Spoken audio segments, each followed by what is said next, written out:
Alrighty, so you may have already seen one of the previous videos where we covered how to basically swap a back office computer. What we're going to do this time around is a point of sale. So the older units, which is the RP9 and the RP7, have been replaced by a newer one, which is the HP Engage. So what we're looking at right now is one of the Engages in the test lab, which is this fella right here. It's a great unit. I'm replacing and swapping it out with one that's basically the same, just so that we can cycle our inventory a little bit. So I thought while I'm doing that, I may as well record it so I can at least show you the process of how to swap it yourselves, so that when it comes to that, if you do upgrade to the new unit, you'll know what to do. So essentially during this change, there's two things you are going to need, which is either your Allen key or your screwdriver, depending on the mounts at the back. It's a Phillips head screwdriver. You may also want an extra set of hands. It does come in handy, and I'll explain why in a second. So the first thing that you'll pretty much have to do is look behind the unit and unplug everything. So you'll have all the cables, so like this, which I've already unplugged from this unit. I'm just going to move this down a little bit so that you can see that.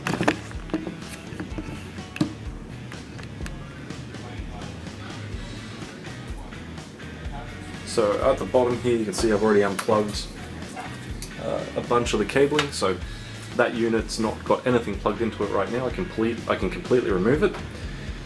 Now what we're going to do at this point is we need to take this off the bracket at the back.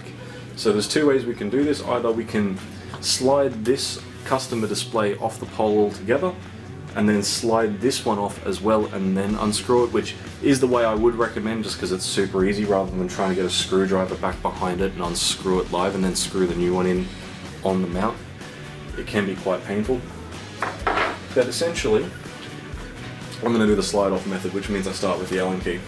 So if I move this to the side, and I'll do this as well, I'll see if I can demonstrate to you where the Allen key is.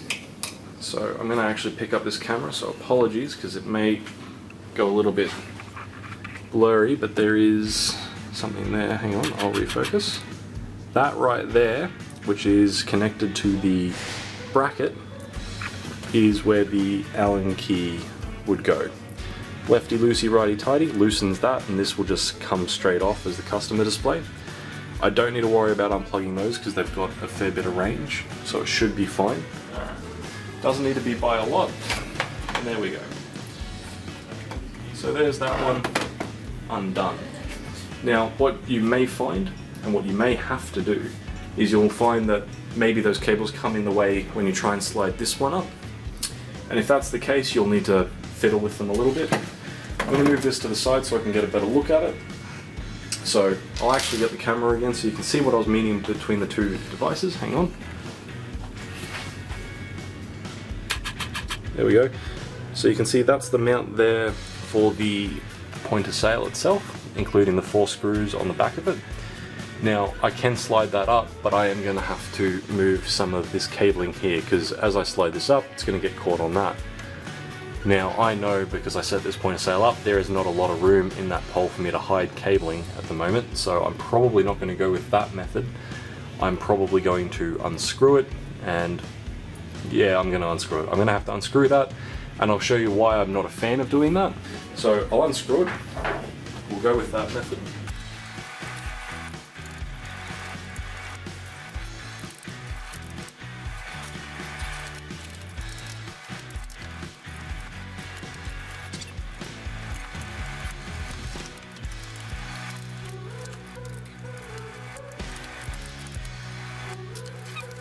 We're done. So that's that screen off. So I'll go grab the replacement one, and I'll demonstrate why we want 2 people for this if we can help it. And I'll also demonstrate probably one of the easier methods to do this if you're doing it by yourself. Alright, so this is the one we're replacing it with. So it's the same unit, it's just a different box. It's just, like I said, we're cycling inventory, so we'll cover that. Now, I figured I'd show you what it's like out of the box as well. So when you open it up, not sure how well you can see that there. I'm just going to check the viewfinder. Cool. Basically at the top here, these are boxes with all of your cables and stuff like that, any of the stops that you may need. So we're just going to take that out. Now, depending on your model, depends on how this is going to work. We've got the full kit, obviously. Now, because these all-in-ones are designed to be a little bit sleeker than the previous generation, they come with basically a bar with all of your peripheral attachments, so your USBs, your serial, your 24 volt and 12 volt retail USB, so on and so on. I'm just put that to the side for the moment. And the last thing in there, of course, is the point of sale itself. I'm going to put the box upright for this instead of on display. You want to get your hand down at the very bottom of it and lift it up. There we go. I'll get this box out of the way.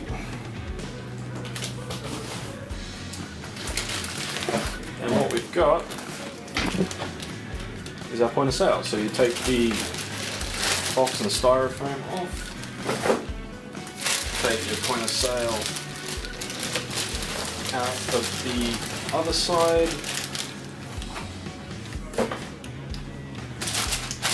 and then take it out of its plastic. Excellent. So now that that's all done, we've got a point of sale ready to set up on the pole like what we had before. What I'm going to point out, so we had that bar that I was talking about before, but on the back of this unit, which is the smaller of the two that we're going to be selling, I think this is the 15-inch screen, I'd have to confirm, you have some basic ports. Now that is so that you can set it up and make it look fairly clean. So now that we've got this out of the box, I'll move back to that pole that we were showing before, and we'll get into how to install it. Alright, so we're back at that pole. It's exactly as we left it. We've got our mount there. We have all of our loose cables at the bottom, which is fine. So you'll remember me saying just before that we had a 24 volt, which is our receipt printer, a 12 volt, which is going to be for our scale in this case, a red cable for our Ethernet, our power cable, and a USB-C for our customer display, which is the first thing we took off when we were getting rid of the old point of sale. So, now let's talk about installing.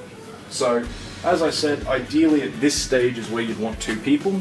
You'd want one person holding the point of sale roughly aligned, and the other person would make little adjustments so that the holes in that mount match up with the holes in the back of the point of sale. Now, I can't do that because I'm by myself. So what you want to do, especially if you have a scale like that, is just balance it off the top a little bit and try and find a place where the hole mounts and use the scale as your extra support if you can. Now alternatively, you can just line it up and give it a go. As soon as you've got that first guiding screw in, the rest go in fairly easy.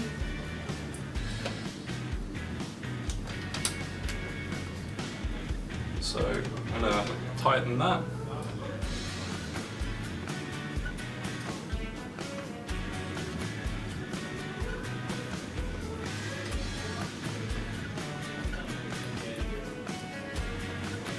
Alright, we have our first screw in.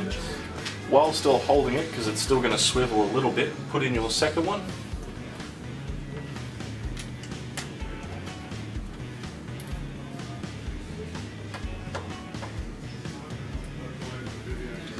Now once the second one's in, you can let go because it's going to have enough strength that you don't have to worry about it. So I'll do that now. Screw this one in. And what I'd usually say is you'd want to swivel it to the other side. So this is currently swiveled to the left.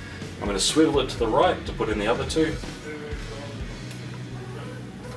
Alright, so those two are in.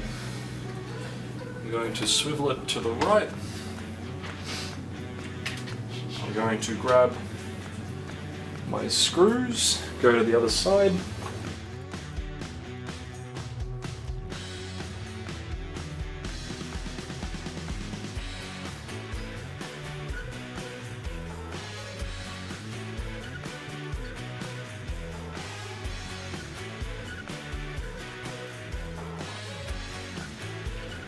Alright, so that's completely screwed in, so it's now mounted, but there's nothing plugged into it. Now I'm going to take this moment to just say that if you don't have if you're not swapping like for like, the one thing that you'll usually have to change is your power, which is that cable there. I'm not sure how well you can see that, but on this one it's a fairly thin little plug, or a thin little end piece anyway.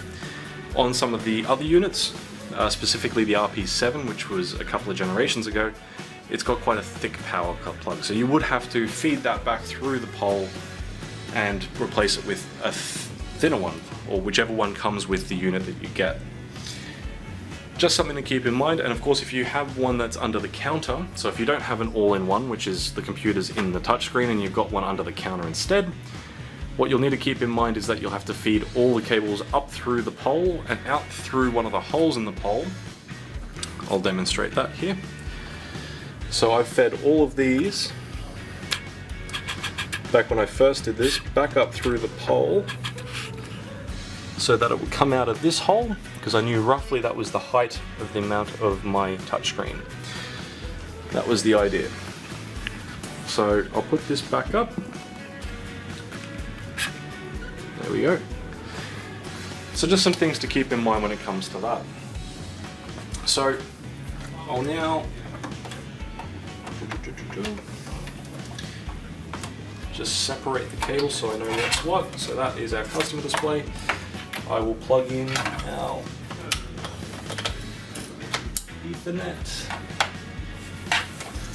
and our power, the 24 volts,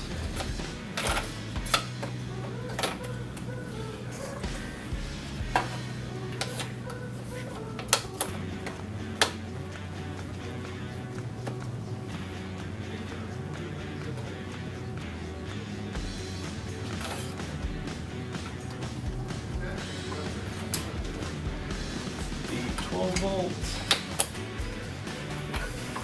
and our USB-C for our customer display.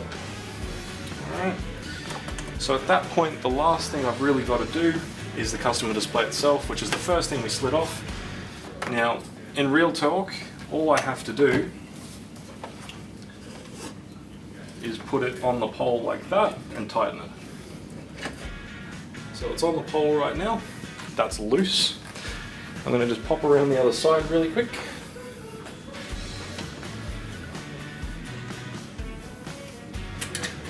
And tighten it.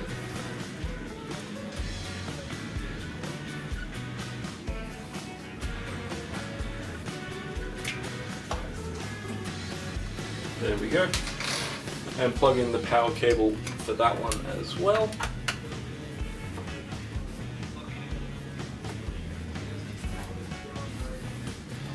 Alright, so at that point there is a power button on the bottom of the point of sale, so we'll click that,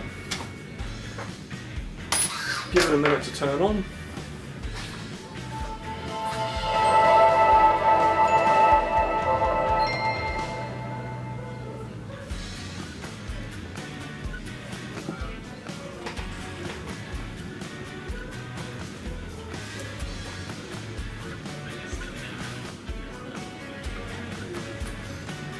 Alright, so it's turning on, and at that point the point of sale is swapped.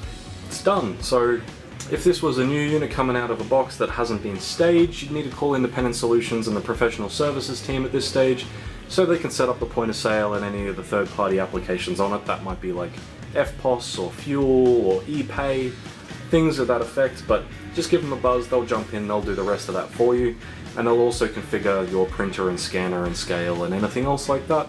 Just let them know any peripherals you may have and how they're connected. Especially if you're feeding the cables through from a point of sale under the counter, you should know roughly what plugs into what at that point. But typically speaking, the receipt printer is always going to be a 24 volt retail USB, the one with the red tip, or a standard USB. The scale is 9 times out of 10 going to be a serial, which is a screw-in cable. But if it's not, it will be USB as well, but it'll be a 12 volt USB. Now the scanner is in the scale, so you don't have to worry, but if you do have a separate scanner, just record whether it was a 12 volt USB or a regular USB or a serial, and how it plugged in or where it plugged in, and the technician can sort that too. The customer display, don't worry about. There's no difference from a technician's point of view about if or how it's plugged in. As long as it is plugged in and turned on, we'll be able to see it and configure it. But of course, if you have any issues with any of these steps, call us on 1-800-020-946.